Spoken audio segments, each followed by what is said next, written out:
Knights of the Old Republic, so I just got my lightsaber, and I did some other stuff. What am I doing now? I need to go to the ancient ruins. Okay, so this is... Oh good, you guys have leveled up. I was wondering if you were going to.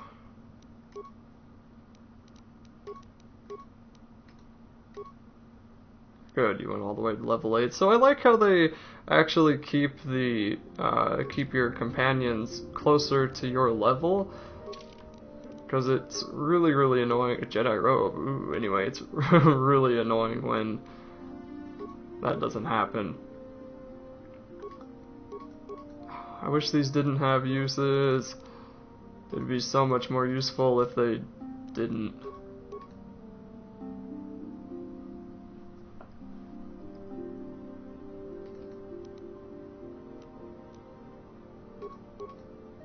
I thought I put that on. What the heck? Oh, okay.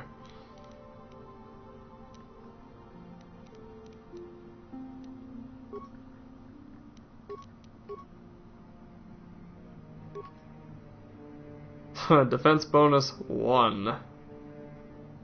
Dexterity 8. Yeah, I don't think so. As for you, yes, I will give that to you. I thought I gave you the strength gauntlets. Although, do you really need them? I think I want to save those for the Wookiee. If he can even wear strength gauntlets, I don't know. But you are the Jedi, so yes. Can I take your lightsaber? That'd be funny if I could. I bet I can, but I'll leave it with you. Okay. What are your force abilities anyway, Bastila? Cure. You had Cure? I'm here. Looks like I'll be switching between that and mine a whole lot. Okay, where am I going? Other side. Who are you? Alright. Let's talk to you, Mr. Killer, Mrs. Killer. I must give you my thanks. Because of you, I am once again welcome within the Jedi Order. I have spoken to the Council, and they have helped me see the truth. The truth about myself, and the truth of my actions. Quatra's injuries were not so severe as I first believed. I was foolish to believe I could harm a master such as she with my clumsy efforts. The fierce confrontation between us was nothing more than part of my training. Quatra wanted me to understand the threat of the dark side, to see how easy it was to fall from the path of light. After our last battle, Quatra had nothing left to teach me. I needed time alone to explore the turmoil of my own spirit. Only then was I ready to follow a guide. You. Back to the light. When I left, Quatra knew her work with me was done. There are other disciples who need training throughout the galaxy, and she could not stay to see if I passed this most difficult trial.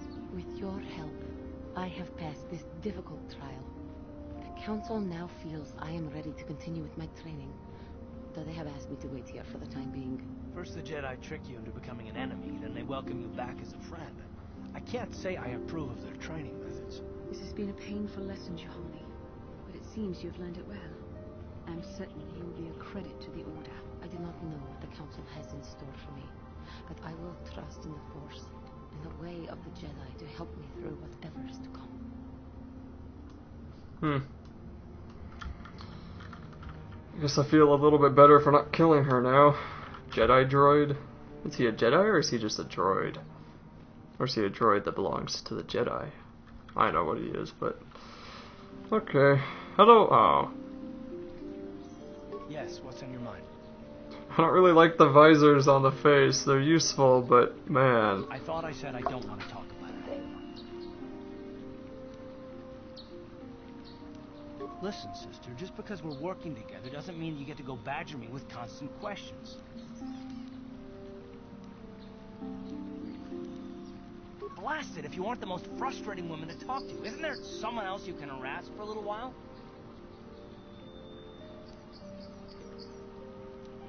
Oh no, I'm not falling for that one. I wasn't born yesterday,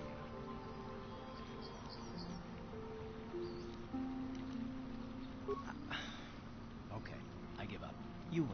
Look, I suppose I could use someone to talk to. I'm just not used to it, and I don't know why you're so interested, but here goes. When I think of all the men who betrayed us, the one that stands out above all of them is the one that I respected the most. Saul. Saul Goodman. You don't. I thought everyone did. But Admiral Saul Karath is the commander of the entire Sith fleet. He's half the reason Malak has done so well in the war. Saul was my commanding officer back when the Mandalorian Wars first began. He taught me everything about being a soldier, and I looked up to him. Saul approached me before he left. He talked to me about how the Republic was on the losing side and about how I should start thinking of my survival. I know now that he was trying to recruit me into the Sith, but I couldn't have conceived of it back then. I argued with him and he got angry and he left. I never saw him again. Saul was my mentor. He led us to so many victories against the Mandalorians. I mean, even when things looked to be at their worst, I couldn't conceive of it. He couldn't be serious. I was wrong, of course. He not only left us for the Sith, he gave them the codes to bypass our scanners. I remember waking up as the first of the Sith bombers snuck past our defenses and began destroying half of our docked ships. I knew right away what had happened. I mean, I could have stopped him. I could have stopped it all.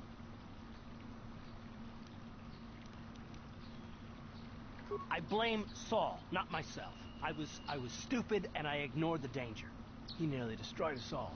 No, I fought Saul for years now, and if I ever catch up to him, he will regret what he's done. He will regret it.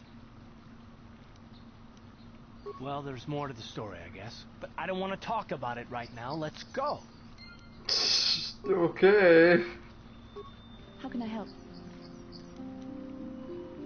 It was less of a dream and more of a vision the two of us shared. But I am certainly willing to answer any questions the Jedi Council did not. Are you wondering why we shared the vision? Or well, to the first, I can only repeat the answer that the Council gave us. Our fates are linked. As to the second, I truly don't have an answer. Perhaps because we desired to. Perhaps because they came to this planet and were strong enough in the Force to leave a trace. They did something important here. Of that, I am certain. Maybe simply that we are sensitive to that event, or it may not. We dreamed about Revan and Malak either because we were meant to, or because we needed to. There is no other way to look at it. I have no idea. It was obviously important, however. That is why we must investigate this further. With luck, we will. I would rather not rely on such visions to guide us. But when we have so little else to go on, and the galaxy hangs in the balance. As you wish. You really should return. Yes, yes.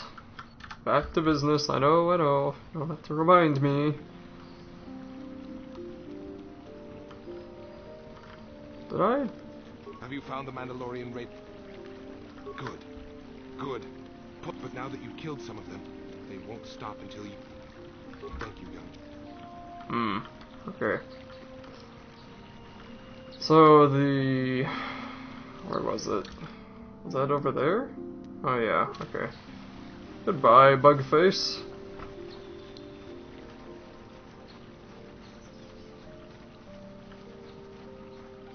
Ah, they come back. Come on, did they have to respawn? I mean, I like the extra experience, but did they have to? That was probably a shock.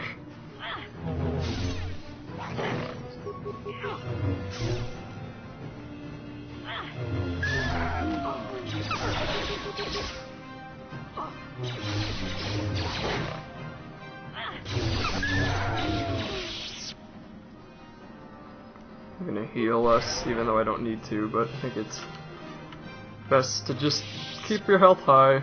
No reason not to. Especially when it's free.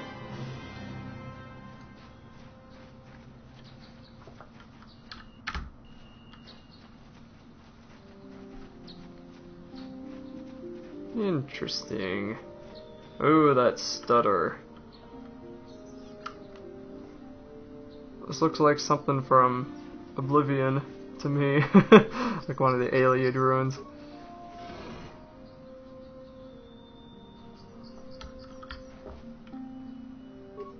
Well, where's the stupid guy then.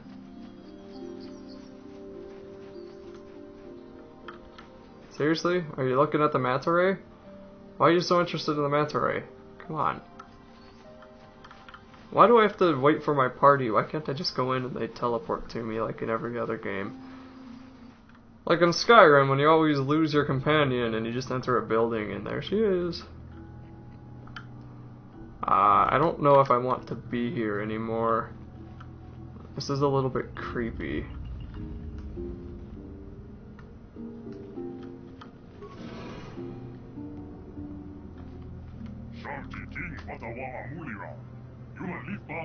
Is it a Prothean? Sounds like a Wookiee. I think the droid is trying to communicate with us by cycling through a variety of languages. Each time it spoke, it was using a very different alien dialect. The droid can probably understand us. The only problem is it may not have been programmed with the phonemes of a language we can understand.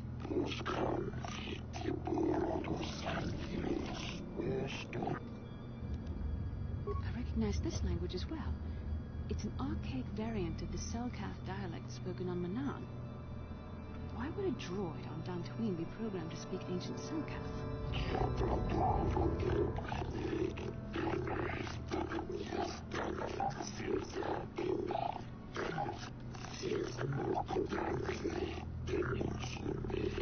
It must be referring to Revan. The Dark Lord and Malak likely encountered this droid when they explored these ruins.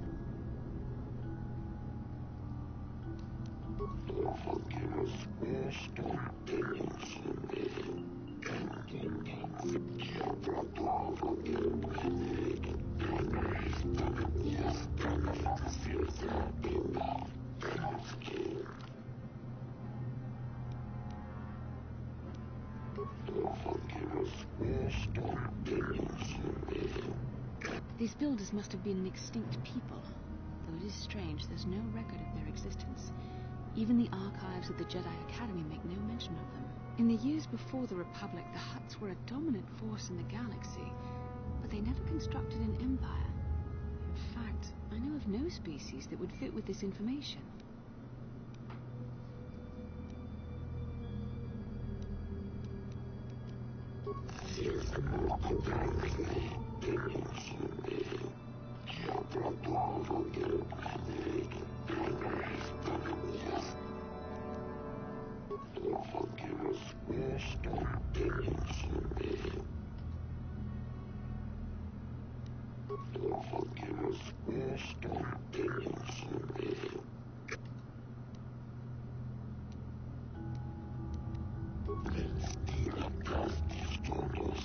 The droid is obviously not programmed with the knowledge we seek.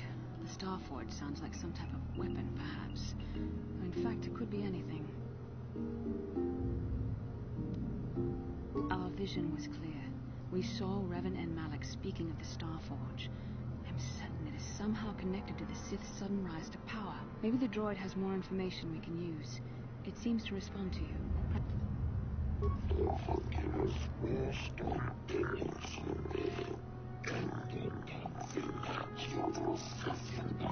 10 revolutions would take more than 20,000 years.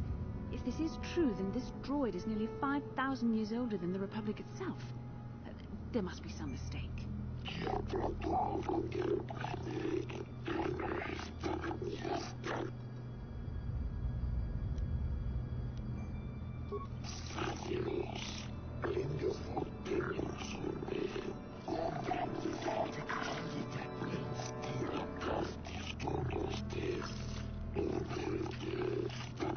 The droid must be talking about poor Nemo. The Council sent him here to investigate. Nemo? It cost him his life.